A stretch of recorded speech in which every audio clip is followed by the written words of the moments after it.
أعوذ بالله من الشيطان الرجيم. بسم الله الرحمن الرحيم. Assalamu alaikum jami'an wa rahmatullahi wa barakatuh. Welcome once again to another online program that we're hosting for you this evening. This evening, inshallah, we're celebrating the marriage anniversary of Imam Ali Amir al-Mu'mineen alayhi salam and the Lady of Light, Sayeda Fatima Zahra salam alayhi. Inshallah, we offer our congratulations to the 12th Holy Imam, to the entire holy progeny, and of course the Holy Prophet of Islam, with our warmest and loudest online salawat ala Muhammad wa ali Muhammad. Allahumma salli ala Muhammadin wa ali Muhammad. Inshallah, this evening we have Ziyarat and Qur'an recited by our dear brother Dr. Nasiri, and that is followed by a lecture by our dear friend and brother and His Eminence, Sheikh Mohammed Mehdi.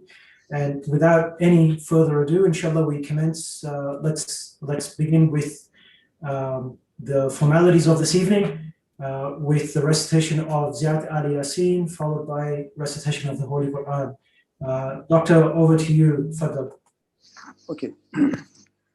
أعوذ بالله من الشيطان الرجيم بسم الله الرحمن الرحيم سلام على آل ياسين السلام عليك يا داعي الله ورباني آياته السلام عليك يا باب الله وديان دينه السلام عليك يا خليفة الله وناصر حقه السلام عليك يا حجة الله ودليل إرادته السلام عليك يا تالي كتاب الله وترجمانه السلام عليك في آناء ليلك وأطراف نهارك السلام عليك يا بقية الله في أرضه السلام عليك يا ميثاق الله الذي أخذه مؤكده السلام عليك يا وعد الله الذي زمنه السلام عليك أيها العلم المنسوب والعلم المسبوب والغوث والرحمة الواسعة وعدا غير مكذوب السلام عليك حين تقوم السلام عليك حين تقعد السلام عليك حين تقرأ متبين السلام عليك حين تصلي وتقنط السلام عليك حين تركع وتسجد السلام عليك حين تحلل وتكبر السلام عليك حين تحمد وتستغفر السلام عليك حين تصبح وتمسي السلام عليك في الليل إذا يغشى والنهار إذا تجلى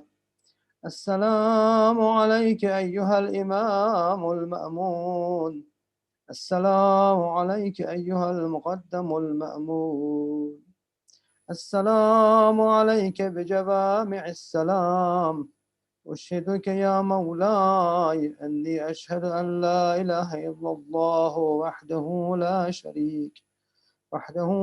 شريك له وأن محمدا عبده ورسوله لا حبيب إلا هو وأهله وأشهدك يا مولاي أن عليا أمير المؤمنين حجته والحسن حجته والحسين حجته وعلي بن الحسين حجته ومحمد بن علي حجته وجعفر بن محمد حجته وموسى بن جعفر حجته وعلي بن موسى حجته ومحمد بن علي حجته وعلي بن محمد حجته والحسن بن علي حجته وأشهد أنك حجة الله أنتم الأول والآخر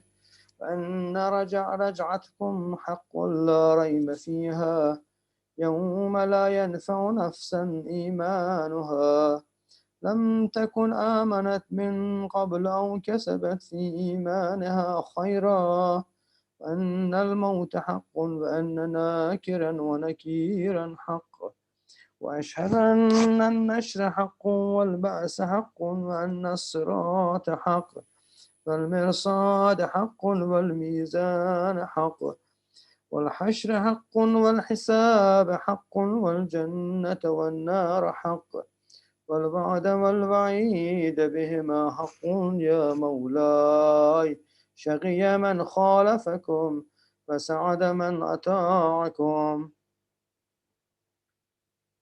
فاشهد على ما أشهدتك عليه وأنا ولي لك بريء من عدوك فالحق ما رزيتموه والباطل ما أسخطتموه والمعروف ما أمرتم به والمنكر ما نهيتم عنه فنفسي مؤمنة بالله وحده لا شريك له وبرسوله وبأمير المؤمنين فبكم يا مولاي أولكم وآخركم ونصرتي معدة لكم ومودتي خالصة لكم آمين آمين صلوات اللهم صل على محمد وآل محمد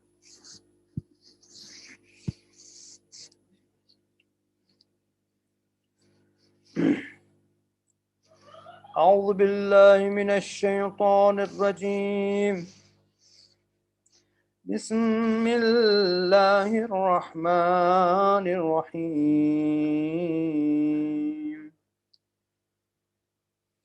لله ما في السماوات وما في الأرض وإن تبدوا ما في أنفسكم أو تخفوه يحاسبكم به الله فيغفر لمن يشاء ويعذب من يشاء والله على كل شيء قدير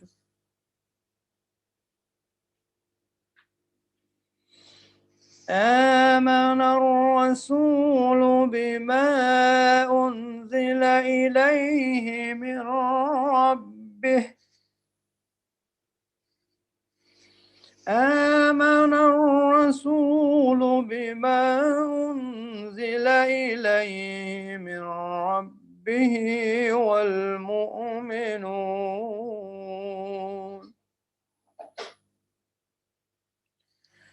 كل آمن بالله وملائكته وكتبه ورسله لا نفرق بين أحد من رسله وقالوا سمعنا وأطعنا غفرانك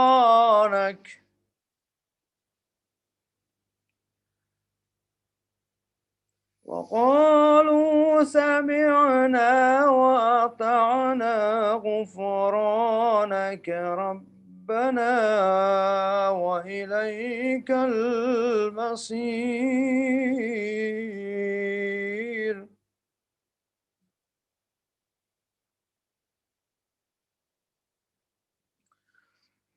لا يكلف الله نفسا إلا وسعها لا يكلف الله نفسا إلا وسعها لها ما كسبت وعليها ما اكتسبت ربنا لا تؤاخذنا إن نسينا أو أخطأنا ربنا ولا تحمل علينا إصرا كما حملته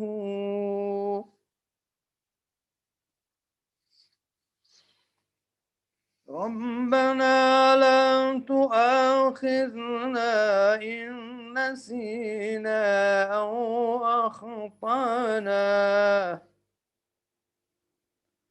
ربنا ولا تحمل علينا إصرا كما حملته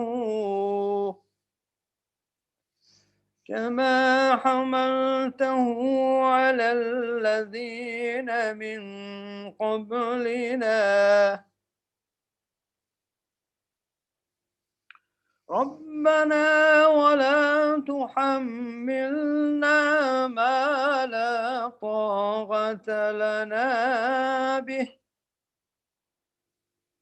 واعف عنا واغفر لنا وارحمنا أنت مولانا فانصرنا على القوم الكافرين صدق الله العلي العظيم فصدق رسوله الأمين الكريم فنحن على ذلك من الشاهدين والشاكرين والحمد لله رب العالمين الفاتحة.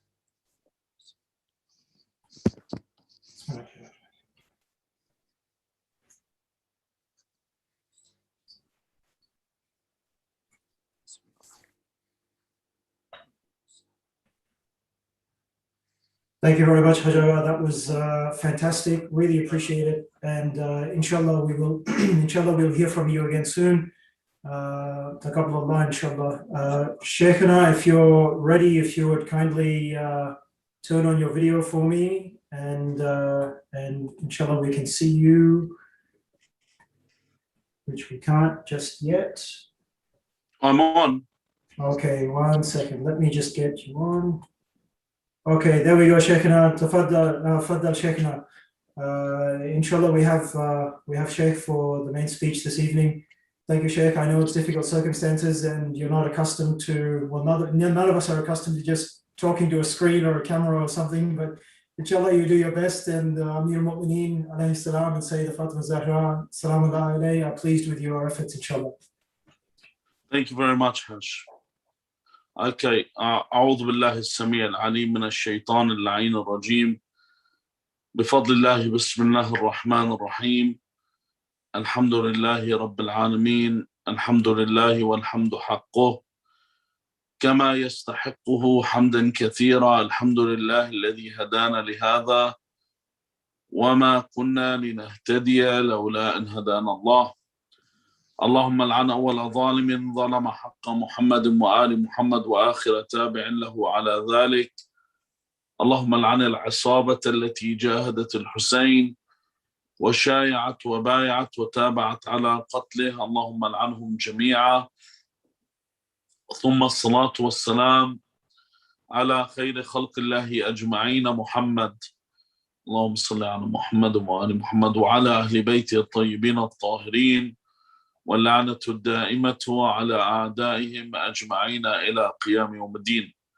I know Hajj Ali already mentioned that this is very weird for me. I'm always afraid, actually, that I turn myself into a cat like that lawyer did, or something like that, because I don't know what I'm doing when it comes to touching the screen. I'm afraid to touch the screen and even setting it all up. I don't even know where the camera is on the phone, so I don't know which hole to look into. But anyway, let's get going. Firstly, congratulate you all.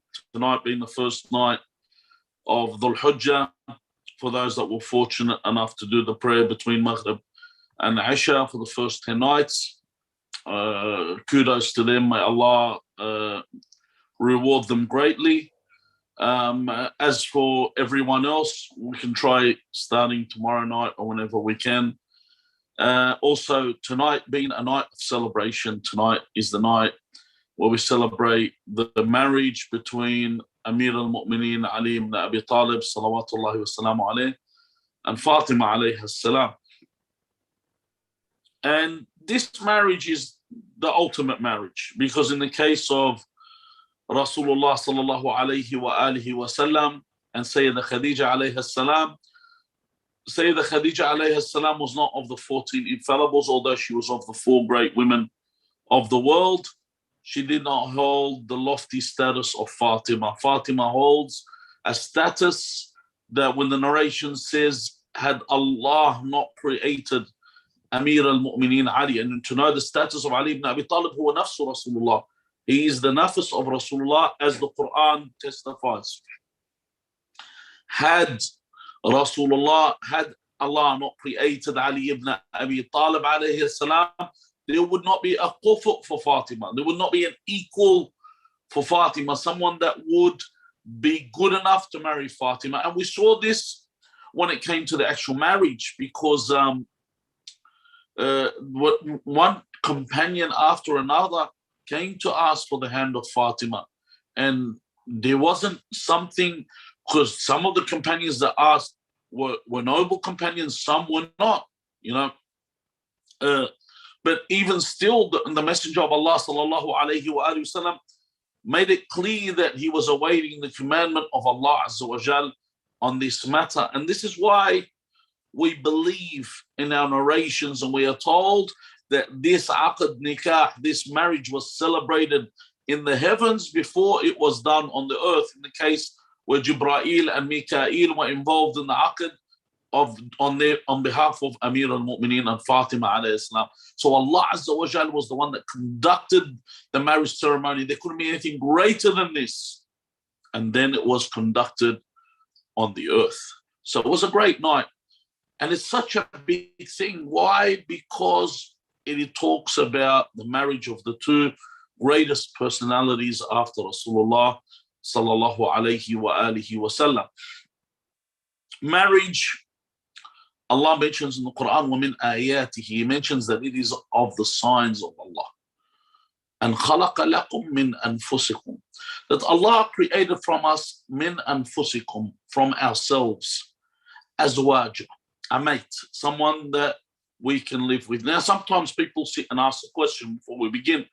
They say that, hold on, if that means azwaja and we're in pairs, that means that a woman was created for a man and they were created for each other. That's not what it means. Because if that was the case, then what happens when a man dies and a woman marries another man? Or in the case of a man where he can marry multiple wives, not in Australia, obviously, because it's illegal, unless he doesn't register them, of course. We won't delve into that. However, min anfusikum azwaja. So partners, meaning someone that is a spouse, a matey, as we say, azwaja, we're talking about pairs, that Allah made them a spouse or a pair that they can be with.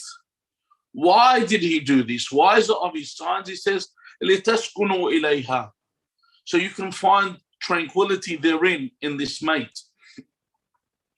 Now, a lot of people, I remember one of the brothers says, well, listen, I didn't find much tranquility in my marriage. It's not the way that you perceive it in everything. See, sometimes you may see something as a blessing and it's not a blessing. Whatever's from God is kullu shay'in Allah. All that comes from God is a blessing for you. Allah Azza wa Jal is not someone that does something so you can, if He doesn't give you even, it doesn't do something to punish you with this thing.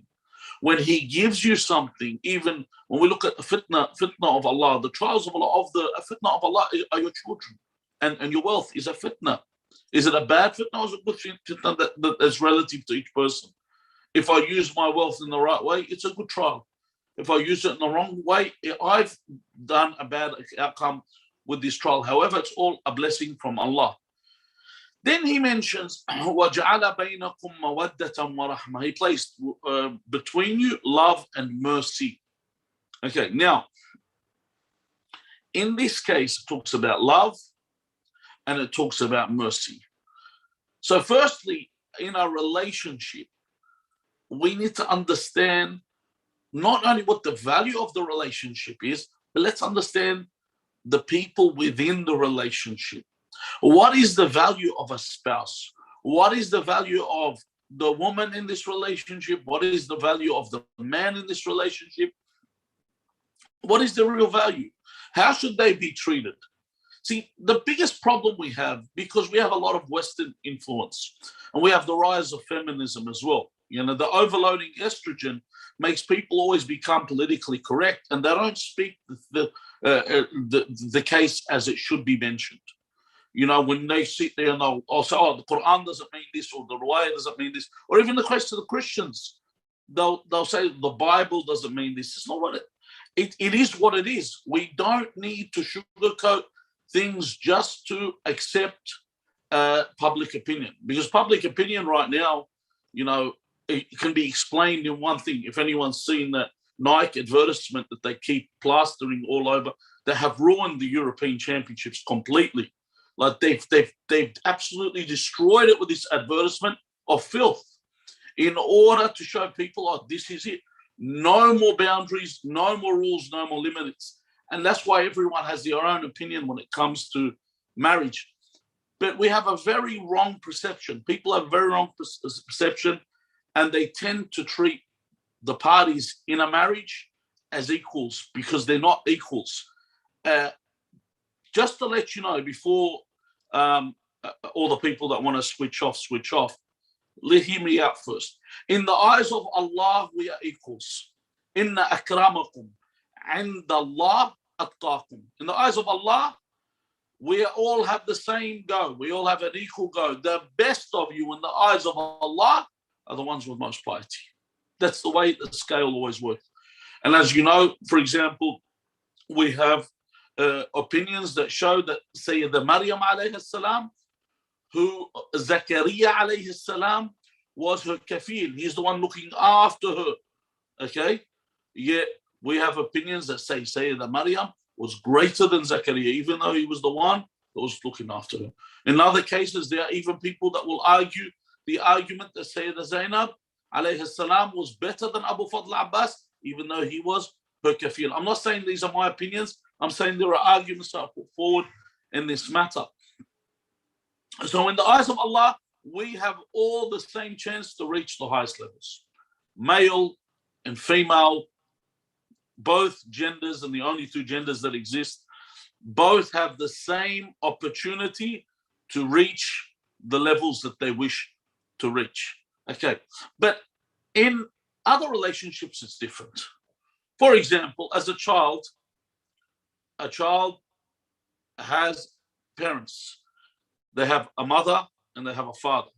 They have a male parent and they have a female parent, because only them two can biologically make a child. Sorry, I have to reiterate this to undo a lot of the damage that gets done in the schools. So one man and one woman make one child, okay? So there's a mother and a father. Who has more right over the child, the mother or the father? Are they equals? Is there a narration that says, okay, they're both equal, they're both the same to the child? No. When they came up to Rasulullah sallallahu alayhi wa sallam, and he asks, the companion asks Rasulullah, who has more right over me? Who has the right over me? He says, your mother. And then he asked the Prophet, then who? He says, your mother. Then who? Your mother. Then who? Your father. So 3 times Rasulullah mentions the mother. There's no doubt there in here that Rasulullah sallallahu alayhi wa sallam is showing the status of the mother is greater. What happened to equality? Oh my God, a woman's been given a position higher than a man. We don't have any masculine patrol, that's masculinists, if you want to call them, that've jumped out and said, hold on, we can't accept this. This prophet has done something which given a woman a loftier station and position than a man. No. Whatever Rasulullah sallallahu alayhi wa sallam says goes. It is above everything. when Rasulullah sallallahu alayhi wa alihi wasallam speaks, we accept. وَيُسَلِّمُ تَسْلِيمًا, absolute submission. So in this case, the woman has been given the higher station. But in a marriage, it's the man. The man is the one with the greater position. In the relationship between man and woman, I'll repeat this in case someone didn't hear. Both are equal in the eyes of God in terms of reaching levels and positions in paradise and the pleasure of God. In certain relationships, one has a task above another, a right above another. As I mentioned, the mother has more right in this case of that the child has to give more right to their mother over their father. 3 times the Messenger of Allah says, in the case of a marriage, it's the man. Both have their value in the relationship. The man is the boss. There's no doubt here. There's one captain of the ship. There's one pilot of the plane. You know, there's none of this, let's share power. Let's both be pilots. Let's both hold the controls. You know, you never see a captain holding, you know, navigating the ship and there's another guy putting his hand on the steering wheel at the same time. It doesn't work. There's only one that commandeers. There's one that navigates. There's one that leads. But this does not mean that I'm the boss. It means I sit around and watch my minions doing their tasks. Or you've seen, like, I still remember old Australian television shows. You'd have the guys sitting down. These are Aussie shows, you know, because it's not this characterization of the man that sits around doing nothing. This man's got his feet up and he goes, you know, hey, Sheila, get me a tinny or something like that. Sends his wife to go to the fridge, get him astaghfirullah, na'udhu billah, a beer or something like that. That demoralization of the woman, that putting down of the woman, or they slap her tush or something like that. This way of making the man make the woman look so petty and belittling is not what we're talking about. The man being in charge does not mean that they sit around and be waited to be served. Rasulullah sallallahu alayhi wa alihi wa sallam says, Sayyidul Qawm khadimuhum. The master of a race or a nation is their servant. This is what they are. You're there to serve. You're there to serve your family. You're in charge, but you're there. That's why if we take a look at public office now, what do we call them? Public servants. For example, in Australia, your Prime Minister, Scott Morrison, is there to serve you. That's his job. Not to go look for his ancestry when he's in the United Kingdom. It's to serve you. Gladys Berejiklian, your Premier, is there to serve you. Not to have extramarital affairs with a married man and then have knowledge to his corrupt activity and then for some reason cover all this up and say, look, Daryl, I don't need to know this. No. These people in these positions are to be your servants. They're not being put in these positions to be anything else. The man in this position is there to serve the family. That's the position. It's not to be a despot in their house. It's not to be a monster. It's to be a man. Rijal, bima'na rijal, the meaning of a man. What does Rasulullah sallallahu alayhi wa alihi wa sallam say when it comes to this masculinity and manliness? He says, khayrukum li ahlih wa ana khayrukum li ahli. Khayrukum, ahsanukum, it means the best of you. Khayrukum, ahsanukum, the best of you, li ahli. You want to be the best in the eyes of Rasulullah. It's the one that is best to their wife or wives in that case. Wa ana khayrukum li ahli. And I am the best to my wife. I am the best, Rasulullah sallallahu alayhi wa alihi wa sallam says. This is the scale. Okay, abuse is not necessarily physical abuse. Abuse is not necessarily striking someone. It is also emotional and mental abuse. Part of your relationship and the value that you have been given. You need to value how you overlook faults. When I'm in a relationship, I need to overlook things.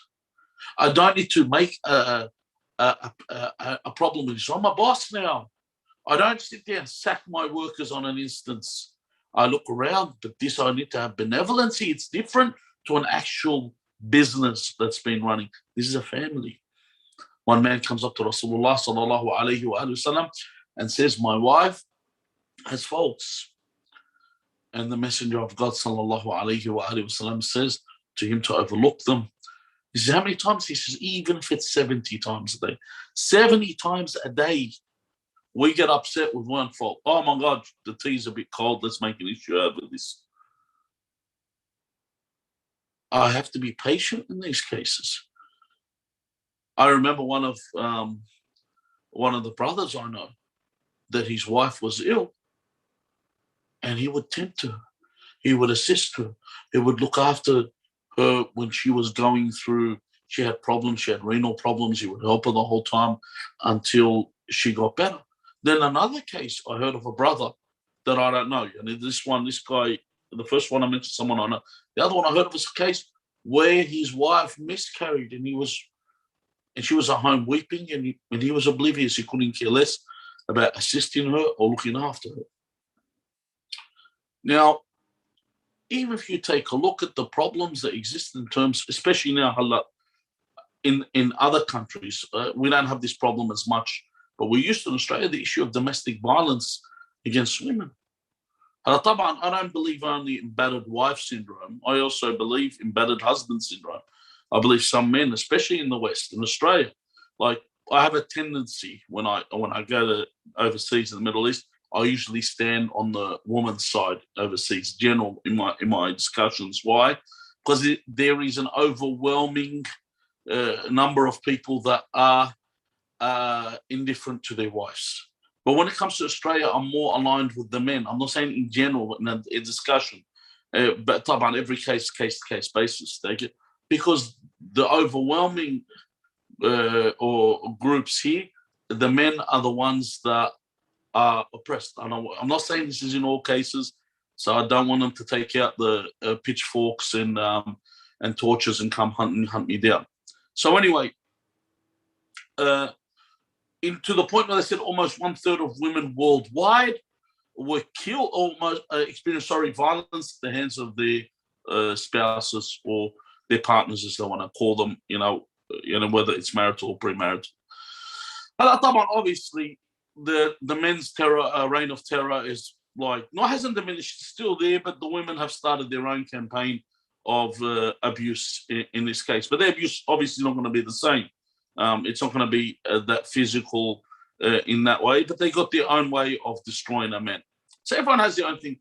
The biggest problem that I find why we don't have a relationship that is functioning and proper is the fact we don't value each other. What is the value of the other person? We don't appreciate each other. We don't appreciate each other. And this is so relevant. It is so relevant. I think there was a campaign they once made on I think back when it was called, what's it called? Roads and Maritime now. It used to be called, see, they keep changing. Some consultant comes in and says, listen, this thing seems to be working too well. We better change the name so people don't know what we are. So and that's what they do. They change the name. The guys who do the roads for the state, whatever they're called now. But back then there was a campaign for the Roads and Traffic Authority where they would tell people to thank others when they would let them in, just to remind people to thank each other. Why? Because a lot of road rage is caused by that. There's some people that if they let you in, their day will be destroyed if you don't say thank you. Why? Because people like to be appreciated when they do something. And in fact, it's a need for humanity. Sometimes you just say thank you. You could cut someone off by accident. As they come around, you look, I'm sorry, thanks, and they're happy and they just drive off. The second you say thanks, it's done. So saying thanks, although it's something so small, it makes a huge difference. Why? Because I'm appreciating someone. I don't say, is my shirt ironed? And, I should look, when I see my shirt's nice and ironed, I think, my wife, thank you for ironing my shirt. Thank you for cooking my dinner. Thank you for cleaning the house. These aren't menial tasks. I'll put it this way. I'm talking about in a normal relationship where the actual wife does all these, because where the wife is a housewife in a regular relationship, where the wife is a housewife, these aren't menial tasks. And one of the biggest things that caused women to go out into the workforce is because they were underappreciated. Everyone used to think, oh, this is nothing. Why? Because she's not getting paid. The fact she doesn't get paid, I know all about that. You know, well, the fact that we don't get an income from this, people come up and think that the Sheikh is just like tissue paper. Blow your nose, walk off. This is how the people used to treat mothers. This is how people treating their mothers up to now. This is how people used to treat their wives. They're, oh, this is normal. I can do it. And because of this, we have all these problems now in the way the world is, because no one's doing their specific gender roles. People are looking for something else. They're going out to do something else this month. I'm not saying that women can't get an education, okay? So don't take your, what's it called? What do they call them? Don't take your gun out of the holster yet, you know? And I'm not saying that women can't get jobs. No, I've never said this. And you want to get an education, you want to get a job, that's your prerogative. I'm just saying that the women that are housewives are just as important, as relevant as a woman that's a pediatric oncologist. They're the same. She's got she's taken a task, and this one's taken a task.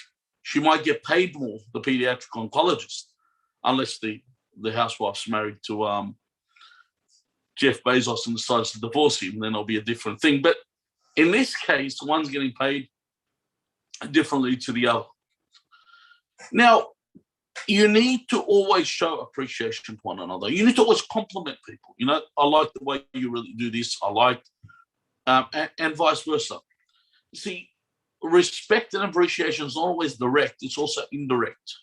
So sometimes someone does something good, I do something good in return to show them that they appreciate it. A man should not come home empty-handed. Should always come home with something in their hands.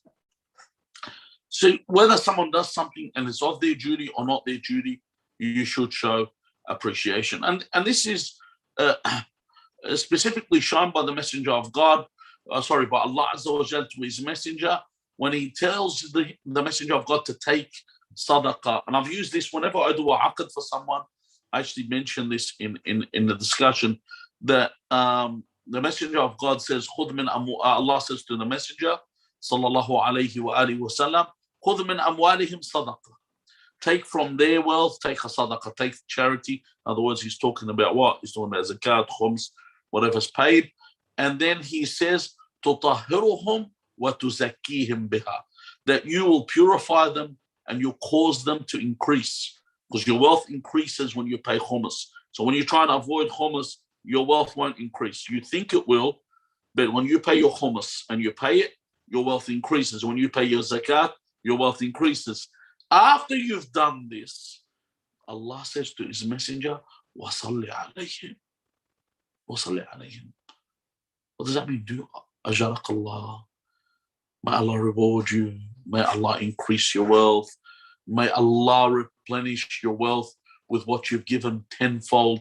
It makes them feel more good. Why? He says, Allah then says to his messenger, Inna salataka sakanun lahum. That when you pray for them, when you do an invocation for them, you supplicate for them, this is a reassurance for them. It makes them feel happy. Makes them feel appreciated. Even though this is an obligation upon them. Say thank you. Okay? Someone that is appreciated enjoys what they do. An employee in general, when they work and someone says thank you, I remember all the hard work, even the volunteers at IHIC, like the ones that, like Haji Farazan was appreciated recently for all the hard work she's put into the center. And even still, when I spoke to her afterwards, she was humbled by it. She said, I didn't expect it, but inside she was very happy that finally something that people have appreciated her. And also Brother Haj Ali Sharif, inshallah, he gets the same appreciation because he comes from Timbuktu to come here and do all the hard work that he does at the center.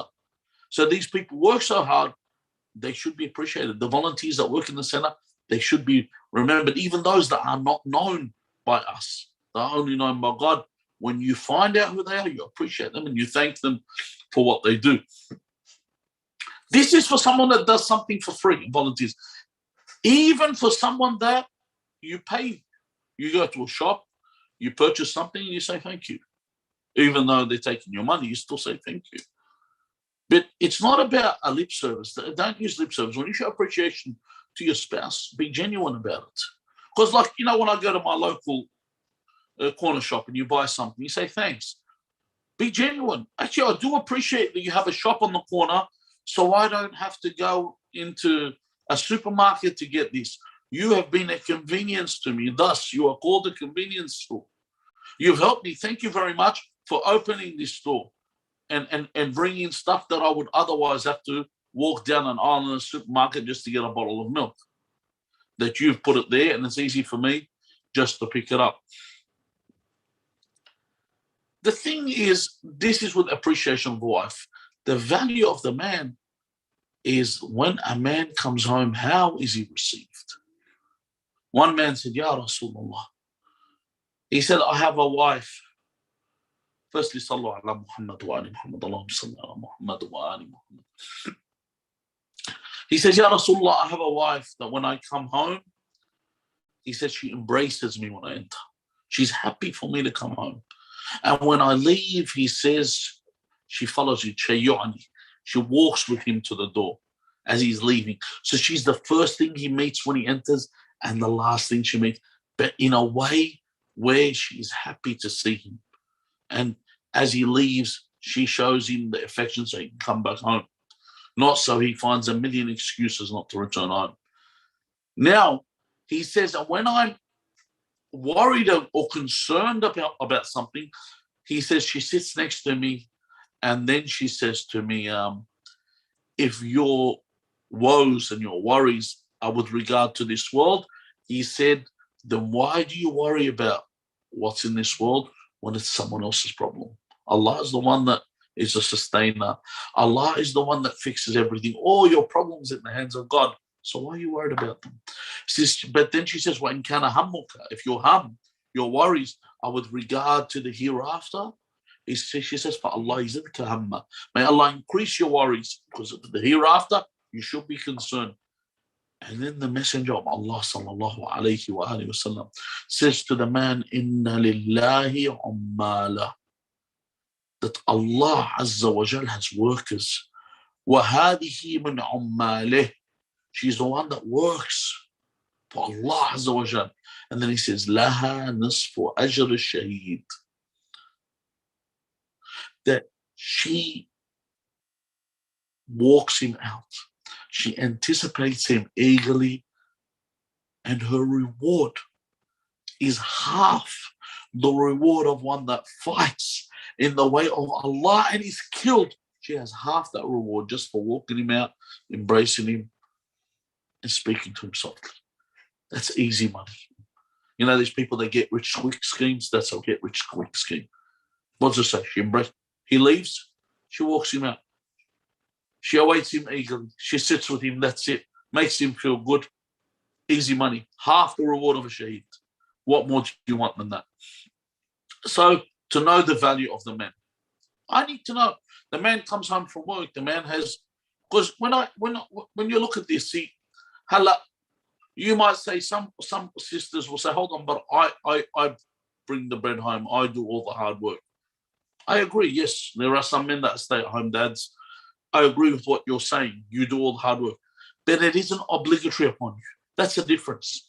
The difference is you can say, I don't want to work. I'm sitting at home. You have to provide for me, and that's what he has to do. That's exactly what the case is. You can't say, hold on, but I provide. No. Your husband's able-bodied. I'm not talking about the women whose husbands are sick. I'm talking about married women as well. So I don't want anyone that's not married to come and throw this in and say, hold on, but I work. No, it's about a married woman that has an able-bodied husband that doesn't want to work, and she works. That's up to you to work. He has to provide for you. So let's talk about the cases where the man is the one that is working and providing for the family. Sorry about all the disclaimers, because I always get the same complaints of the same people saying, oh, this sheikh doesn't understand the way the world is. No, I'm telling you what the rules are. What you decide to do is your prerogative. The rules are the onus is on the man to provide for his wife. The onus is on the man to provide for his children in the relationship, and not on the wife to do any provision. So some men get home and a woman automatically begins to nag. Okay? And then he gets overloaded. And he doesn't know what to do. Your kids did this, that. I'm not saying that looking after kids is an easy task. But the man comes home, it's the last thing he wants to hear. You don't know how hard it is to be a guy. If a man obeys his wife, the people call him whipped. If he obeys his mum, they call him a mummy's boy. If he takes his wife out to dinner, they'll say he's under the thumb. If he takes his wife on a holiday, they'll tell him you're a ring in her finger. You don't know what a guy goes through. He can't breathe. If his wife calls him, everyone will give him a condescending look when he's sitting around with his friends. You know, she won't leave you alone. A guy is always under constant pressure. So you need to understand that. Don't begin his day when he comes home, end his day with complaining. And the man, when he returns, don't look at your wife as if she's done nothing all day when she was busy raising your kids, because that isn't a simple task. You were a child once. You ran your mother into the ground. You should know this. And they should assist one another in everything. I'll finish off with a narration where أمير المؤمنين علي بن أبي طالب عليه السلام narrates دخل علينا رسول الله صلى الله عليه وآله وسلم وفاطمة جالسة عند القدر وأنا أنقي العدس. He said that Rasulullah entered and Fatima was next to the pot. She was cooking, and he said, and what he was doing, you know, the adas, the lentils, he was, you know, in the old days before we used to get these pre-picked ones, before you'd actually sift through them with your hand, like pick which ones were good and which ones weren't. So he says, that's what I was doing. Amir al-Mu'mineen, Faris Khaybar, Amir al-Mu'mineen, the one that fought in all these battles, was sifting through the lentils. So Rasulullah sallallahu alayhi wa alihi wa sallam said, Ya Aba al-Hasan. Amir al-Mu'mineen responded by saying, Labbaik ya Rasulullah. Labbaik. He is ready. He heeded the call of the Messenger of God. Something so simple, he answered the Messenger of God with Labbaik. And then Rasulullah sallallahu alayhi wa alihi wa sallam said, Isma' minni, hear from me. Wa ma aqulu illa min amri rabbi. Listen to me, for I only say what is from the command of my Lord. Ma min rajulin yu'inu imra'atuhu في بيتها إلا كان له بكل شعرة على بدنه عبادة سنة صيام نهارها وقيام ليلها. So he said, any man that helps his wife in the house, helps his wife, not the man that does all the work. We're talking about the man that helps his wife, because he's also working to provide, and he comes home and helps. He says that his reward is what? For every hair in his body. So most of us cavemen, we're doing well here if we help. So with all the hair that's on their body, every hair that's on their body, okay, my poor metrosexuals, I think they've shaved every hair. There's nothing left on them. But anyway, ala badanihi. That's obviously a joke. Don't look at it as other than that. Okay, ibadatu sana. For every hair, while they help, for every hair, it's as if they worship at a year. So count the hairs. Imagine on your body how many hairs there are. He says, siyam, fasting the days and worshipping the nights. That kind of worship. As if they fasted the entire year for every hair and worship nights for helping the home. This is showing the value and the appreciation of helping and being with each other. This is what the whole relationship's about. Helping each other. And not saying, hold on, if they don't do what I want to do, you got to do what you got to do. Your duty is with God. Your duty is with God. When you help a friend, you're helping them for the sake of God. When you look after your child, you're raising your child for the sake of God. When you're good to your spouse, you're being good to your spouse for the sake of God. But you need to understand the value of their positions. The problem today, my dear brothers and sisters, people have lost the values. See, yes, it is a man that is the head of the household, but it is a woman that raises that boy into a man. He's raised by that woman that he becomes a man and has this position. We ask Allah Azza wa Jal that this month is a blessed month.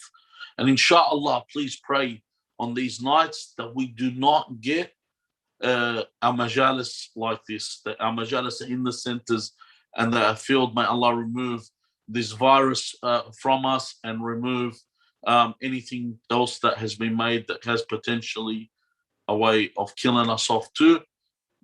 We ask Allah Azza wa Jal to free us from this lockdown, inshallah, with the removal of the virus and removal of all the people that wish us ill in any way. We ask Allah Azza wa Jal to hasten the reappearance of our master, Al-Hujjat ibn al-Hasan al-Mahdi, arwahuna fidah. Bismillah ar-Rahman ar-Rahim. Allahumma salli ala Muhammad wa ali Muhammad. اللهم قل لوليك الحجة ابن الحسن صلواتك عليه وعلى آبائه في هذه الساعة وفي كل ساعة وليا وحافظا وقائدا وناصرا ودليلا وعينا حتى تسكنوا أرضك طوعا وتمتعوا فيها طويلا برحمتك يا أرحم الراحمين. وإلى أرواح المؤمنين والمؤمنات وإلى أرواح موتانا وموتاكم ولقضاء الحوائج وقبول الأعمال وتعجيل الفرج. رحم الله من قرأ سورة مباركة الفاتحة مسبوقة بالصلاة على محمد وآل محمد. اللهم صل على محمد وآل محمد. Son Sheikhna, thank you very much. It was a fantastic speech. Really appreciate it. I know it's difficult to sit in front of a screen and or your phone or your camera and do a full speech. So really appreciate the effort. And inshallah, like you've said, Sheikh, inshallah we'll be able to meet in person again soon and meet in the centers and whatnot. Even if there are some restrictions, inshallah we can do that. Especially, although however unlikely it is, especially for the upcoming Eid